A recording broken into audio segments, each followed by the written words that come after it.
This is Pet Life Radio. Let's talk pets. Rappaport to the rescue with award-winning animal advocate Jill Rappaport.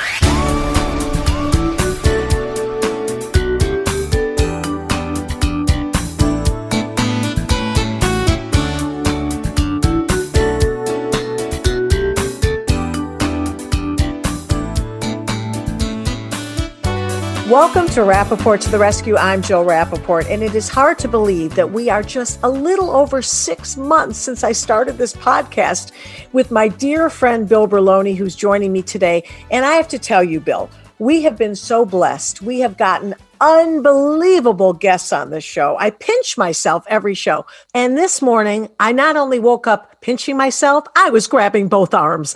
Today, we have the one and only Tina Fey. Bill, I can't even express how excited I am. For you to say that after having interviewed some of the biggest stars in the world, that really is something. Well, you have a special connection to Tina. Absolutely. Yes, I do. Just like you, Jill, we're always looking for dogs for good homes. And I got a call from my friend, Rachel Dratch, asking me if I could help her find a dog for her friend Tina. And I texted back, sure, no problem. The next thing I knew, I had Tina Fey's phone number. Great number to have. Yeah. And what's even more unusual is that I called it and she picked it up and went, hello, Tina Fey here. So there has to be a certain level of trust when you get a celebrity's phone number like that. And it's all because of our love of animals. And she explained to me that her and her husband wanted to adopt a new little miniature poodle and asked if I would help. And I said, absolutely. And that's how our relationship started. And what I love about her, how she picks up the phone, hey, Tina here, she's so down to earth. I mean, she is what you see,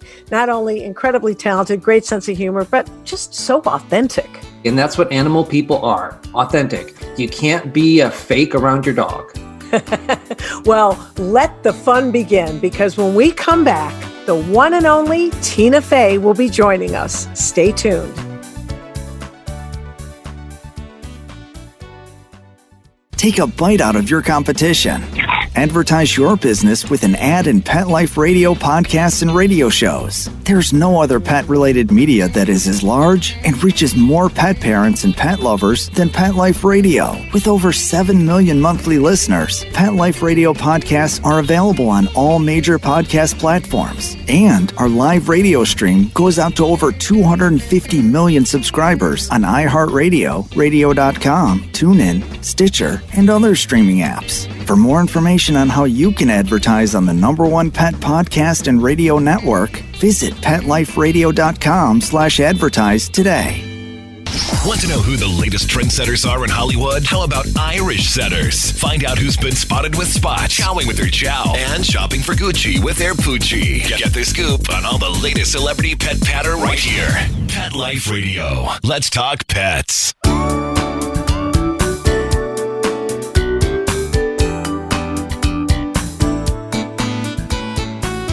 Welcome back to Rappaport to the Rescue. And did I mention how excited I am for our guest today? Tina Fey is not only an actor, comedian, writer, producer, and playwright. She is best known for her work, of course, on Saturday Night Live and for creating the series 30 Rock. I love that show. And Unbreakable Kimmy Schmidt. And how about her film work? Who could forget Mean Girls, Baby Mama, Date Night, Sisters, just to name a few. And there's a whole slew of awards, including 9 Primetime Emmys, 3 Golden Globes, 5 Screen Actor Guild Awards, and 7 Writers Guild of America Awards. In 2008, the Associated Press gave Fey the AP Entertainer of the Year Award for her Sarah Palin impression on SNL. And in 2010, Fey was awarded the Mark Twain Prize for American Humor, becoming the youngest recipient of that award. But wait, if that's not enough, the great news, on February 28th, she will be back on NBC. They're back. Tina Fey will be once again teaming up with Amy Poehler as co-host of the 78th Golden Globe Awards, and they will be doing it bi-coastal. But what brings her the greatest joy? Her marriage to the equally talented Jeff Richmond and their 2 beautiful daughters, Alice and Penelope. And of course, they are the perfect pet parents to 2 poodle pooches, including the marvelous Ms. Mabel, who they recently adopted. Hi, Tina. That intro to you was longer than my first marriage. No. I have never read so many accomplishments. You are truly amazing. We are thrilled to have you here today. Very kind of you. Thank you. Tell me about how your love of animals began. Well, it's funny. I am a late breaking animal person because I'm allergic to cats and allergic to pretty much all dogs except poodles, and which I just knew from growing up that family friends we had that had a little toy poodle, that was the only dog that I could play with and not get sick. And I do have sort of a anaphylactic, I guess that's extreme, but an asthma kind of reaction to most dogs. And so we never grew up with any dogs. My husband grew up in the country in West Virginia and Ohio. And so he was a dog person, but in the country way where you just go, okay, go outside, guys. And so even when we got our first dog, Teddy, he's out right now. He's on his walk, but He's having a walk. He's having his walk. But even when we got him, it was a real adjustment for me and a real adjustment for Jeff too, because he wasn't used to how much kind of care a dog needs in the city. Nothing like those wee pads if they can't go out. Yes. And it was a hard adjustment for both of us. I remember one day when Teddy was a puppy, also my younger daughter was too young. There was times where both of them would just be pooping on the floor at the same time.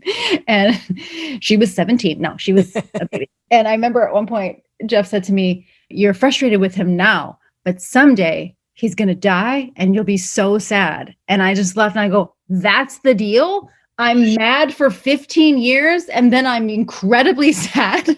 but we have found the middle ground now where I really do love that little guy. And even in his failings, I do feel he's really a part of our family.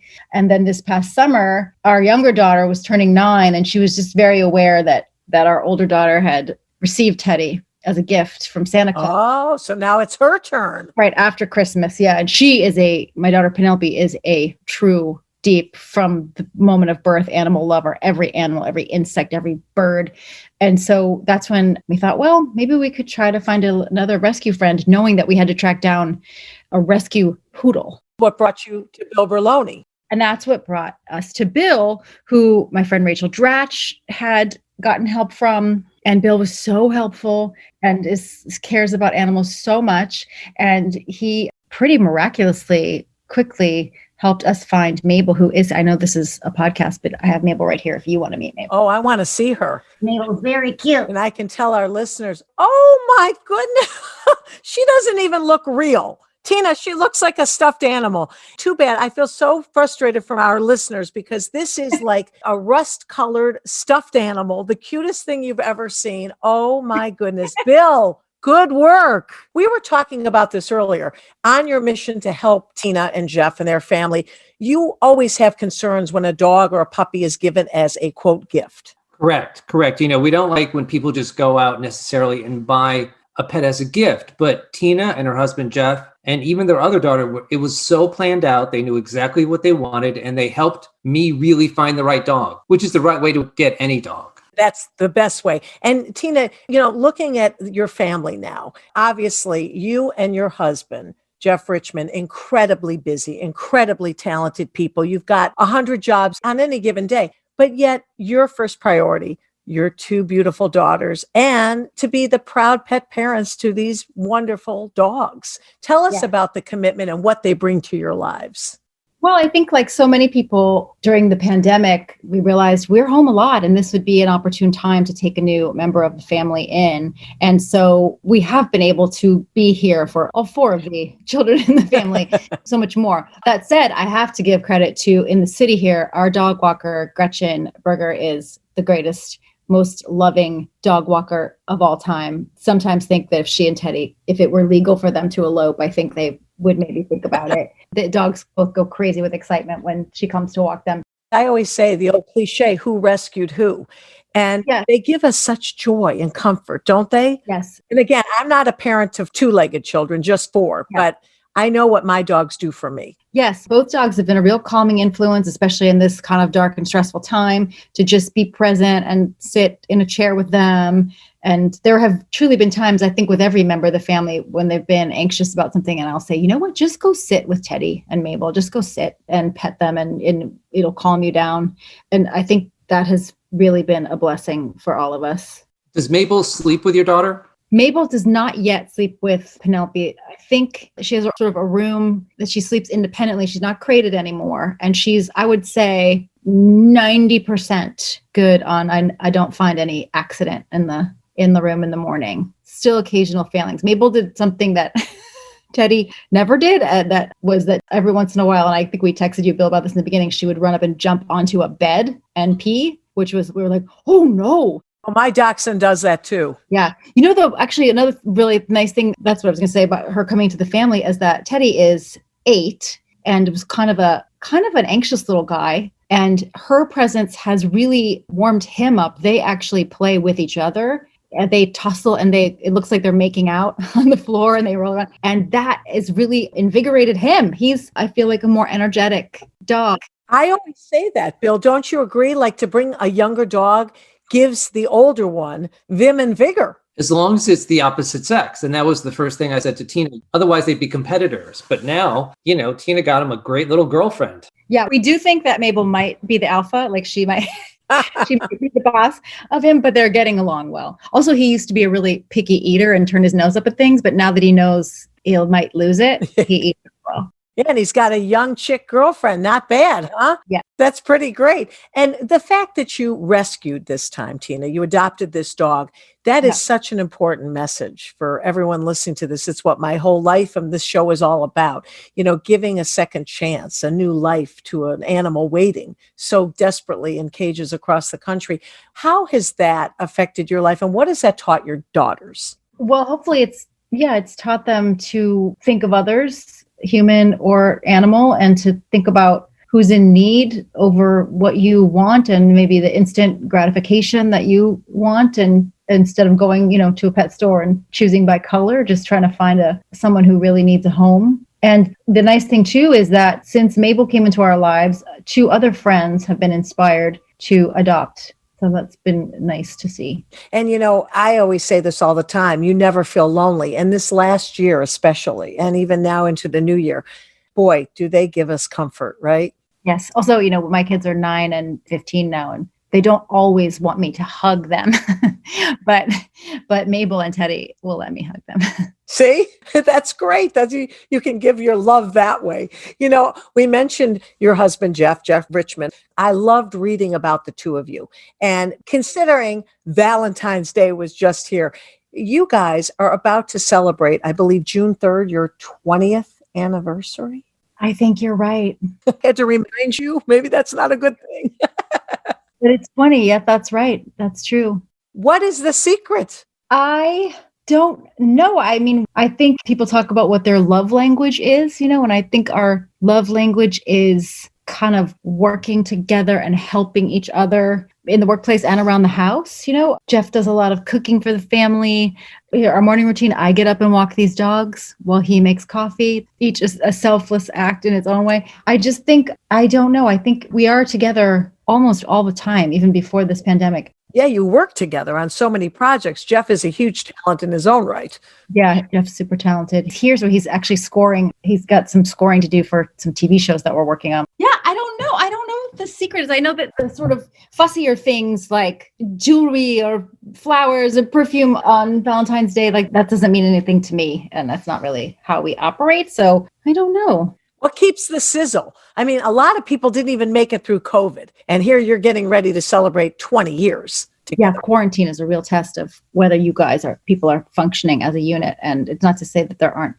I also think we're good about letting each other have time if we need it, to be like, okay, I'm going to go watch a movie of my own, especially during quarantine. We've gotten to the place where it's like, okay, all 4 of us are going to go do something else separately after dinner. And that's fine because we've been together for 300 days. But who's counting? Meanwhile, everything I've read and watching the 2 of you, I think the sense of humor. I know he gets right? The 2 of you really gel in that area. I mean, what are some of the things you love about him most? What makes it click? Yeah, Jeff is really funny. He is one of the funniest people and, can be in a room with him and a bunch of professional comedian actors and he'll still be the funniest person there. And he is very generous and giving of spirit. And also just to see someone who's such a good father to humans and dogs. That's very Sexy. Sexy quality. Yeah, exactly. Well, I want to congratulate you because that is a great milestone. I'm wishing you in advance happy anniversary. I feel like we're going to make it. I think you will. But no, you two have worked together and what an incredible life. And Tina, I was literally jumping up and down when I heard February 28th, they're back. You and Amy Poehler co-hosting the 78th Golden Globes again. I am so excited, but it's going to be, I would imagine, a little challenging because you're bi-coastal. Yes, we're going to do it from each coast. Amy's going to be at the Beverly Hilton in Los Angeles, and I'm going to be in the Rainbow Room, apparently. And we're going to be able to talk to each other live coast to coast. It made sense because one, Amy and I are both big rule followers by nature, and you don't have to tell us twice that we're not supposed to travel. We're not supposed to travel. Right. So we're staying put. And we figured also there would probably be nominees in each city that also were reluctant to travel. And so we're going to see who will be where in terms of presenters. And we're not really in charge of how it actually works. So I don't know if we'll see people in their homes or what for the winners, but we're going to be talking to each other coast to coast. As always with the Golden Globes, we don't really know yet what we're going to do. We're going to figure it out like the week before. Yeah, knowing you that night because you're such great ad-libbers. But how will that affect the dynamic that you're not side by side? Yeah, we'll see. Obviously, it's really fun when we're together. And it's really fun. I think we were talking about like what makes the Globes fun is all those people in the room together. And you're sort of like, oh, look, Brad Pitt is talking to Mrs. Maisel or whoever, the mix of TV and film. And the idea of like, maybe it's a little sloppier than other shows. We can't promise that we will still be very sloppy. That we can bring. And, because this last year and going into the new year, we have just been inundated and overwhelmed. This has been by far the most challenging time of all of our lives, not only health-wise, but politically. How will these things affect your monologue, your jokes? Yeah, I feel like that doesn't seem like a venue for political jokes. Like, thank God. But I think Amy and I really have sort of talked about how, like, can we just make it like a fun hangout for people at home to feel like they're enjoying something live that's kind of a stress reliever. So I don't think you can expect much politics from it at all. Well, I'll tell you, because what we've been going through, we really need you and Amy. And this is a time, when I heard this, we were all so happy. You guys are fabulous together. We need to be able to laugh. We need a release, right, Tina? We do. Yes. We need a little stress relief. We're all in this together. We'll see if we can find one thing to laugh. But, looking back at the last year and I'm looking at your family, you truly obviously have a very blessed life. Alice and Penelope, wonderful dogs, Teddy and his much younger chick, Mabel, and your husband. It's so great that during these times you do have such a self-contained, wonderful unit, isn't it? Yes, I think like a lot of people who are going through this time, feeling tremendous gratitude for what you have, for your health, for your home, when people are losing so much, losing loved ones, but also losing their employment and facing food insecurity. And there's so much stress in the world that, we're very, very, very grateful for what we have and have been trying to focus on ways to give back and help other people in this time. Well, you've certainly done a lot just by adopting Mabel and Bill. I know during a pandemic to bring a new animal in the home is so comforting. And it really makes a difference during this time. We've talked about this all year, but it was the perfect time for Tina and Jeff to bring this little angel into their home. Absolutely. And, like Tina said, it inspired two of her friends to go out and adopt. And actually, the first dog I showed Jeff was a standard poodle. And when we met it, he was very damaged. He was very fearful. And when I left the group, I knew that they wouldn't have the skills to rehabilitate that dog. So I fostered it and we found it a home. So again, it was another result of meeting Tina and helping her get those dogs. So 3 dogs elsewhere have been adopted. And Tina, are you thinking maybe of number 3? Would you possibly take in another one down the road? Well, we'll see. Jeff does keep saying, like, see, we're sitting with 2. Bill's nodding. No. We need a third one. We need a third one. Oh, Jeff is game for 3. I love that. He claims to be. Bill, why are you nodding your head? Our listeners can't see you do that, but we see you. No. Well, if you have a good marriage, why would you need a mistress? Ask a lot of men that question. there's the perfect balance, and having a third would just create some competitive for the affection, and I think it would throw the whole balance off. Thank you. I just recorded that and I'll play that back. You'll keep recording that and playing that to Jeff. Tina, could there be anything else on your plate this year? I mean, what else are you doing? I know you have a new series. We have Mr. Mayor, which is on NBC right now. I'm producing a new series for Peacock called Girls 5 Eva. That's really fun. And Bill worked with you on that. He brought an animal. What did you bring? I brought the big cockatoo that was in the bathtub scene and an extra dog for one of the outdoor scenes. So Bill and I are working together. And then that's the bulk of it for now. Will you be making any SNL appearances in the future? Not that I know of, but they know where I'm at. Oh, they've got your number. All right. You are one of my favorite people. And what I've always loved about you, and when I was at the Today Show for 21 years and got to interview you over the years, you are who you are. There's no different Tina at home, on stage, in the dressing room. This is it. You've never changed with everything you've achieved. That's very nice. Thank you, Jill. That's very kind. It's true, though. And again, what do you attribute that to? Were you brought up did your parents say, hey, you're still a little Tina that we remember would screw up every now and then? Yeah, I had good, strong parents that I was just afraid of enough. And I also think because I didn't get on TV till I was over 30. And I think that makes a big difference. And when you've had so many fingers in so many pies, director, producer, all these roles, which gives you the most gratification? I think writing. I think there's such a deep satisfaction when you write something for someone else and it's funny and that you see someone else getting laughs with something you wrote. That's pretty delightful because then if you're not in it, then you don't worry about like, oh, was my hair weird that day? Or did I, or I was younger then. It's easier to watch someone else do it. And speaking of hair and makeup, have you picked out the dress for the big night? Have you already started that? No. Can you believe it? No. We're going to figure it out. Normally back in the day, because it's been 5 years too since we did it. So I remember I missed you. It's been 5 years. And we used to go, the places we would go, Jill, to couture houses and meet with designers. And oh my God, there were muslins and mock-ups. And now it's just going to be like Nordstrom Rack. What do we got? And the jewels. Remember the jewels you would be probably will still borrow some really good jewels. Yeah, that's the fun I'm going to wear something good. I just don't know what yet. Are you one of these people that doesn't eat for a week before or no? Not anymore. No. I always ate. But your priorities, you think everything's changed everything, right? I think the pandemic changed stuff, right? For people where you're like, you know what? This is me. This is what I look like. Everybody relax. Well, I am so excited. I am waiting with bated breath and a wagging tail. I know Bill is as well. Tina, it has been a joy. We are so happy to have you on the show. Bless you for rescuing and what you do for animals. And Bill, I know that this has been a great connection for you. And it just makes us feel so good when somebody like Tina, because it gets the message out to millions, doesn't it? Yep, it sure does. And, once again, the goodness of animals have introduced me to another wonderful couple that I now know I could say and appreciate. Yeah, and Bill, thank you for everything you do for animals. It's really, your dedication is incredible. He never stops. Yeah. Unbelievable. Thank you both so much. And I wish you the best. And everybody tune in February 28th, NBC, the Golden Globes. They are back. All right. Thank you. And thank you. Everyone, we're so thrilled that you tuned in today to Rappaport to the Rescue. Stay safe. Let's Talk Pets every week on demand, only on PetLifeRadio.com.